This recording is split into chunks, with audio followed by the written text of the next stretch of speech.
Hasib home ইঞ্জিনিয়ারিংয়ের পক্ষ থেকে সকল মুসলমান ভাই ও বোনদেরকে জানাই সালাম, আসসালামু আলাইকুম। অন্য ধর্মের সকল ভাই বোনদের প্রতি রইল আমার আন্তরিক ভালোবাসা। প্রিয় ভাই ও বোনেরা, আপনারা অনেকেই অবগত আছেন আমি ইলেকট্রিক, স্যানিটারি, পানির লাইন এবং টাইলসের কাজ করে থাকি।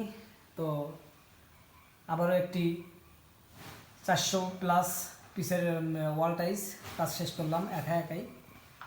সবাই আমাদেরকে সাপোর্ট করবেন, আমাদের পাশে থাকবেন, আমাদের ভিডিওগুলো দেখবেন এবং আমাদের ভিডিও দেখে যদি আমাদের কাজগুলো ভালো লাগে অবশ্যই ভিডিওতে লাইক কমেন্ট করবেন। এবং সেই সাথে আপনাদের বাসা বাড়িতে ইলেকট্রিক, স্যানিটারি, পানির লাইন এবং টাইলসের কাজে মিস্ত্রির প্রয়োজন হলে অবশ্যই স্ক্রিনে দেওয়া নম্বরে কল দেবেন এবং অথবা আমাদের ইনবক্সে নোট দিবেন।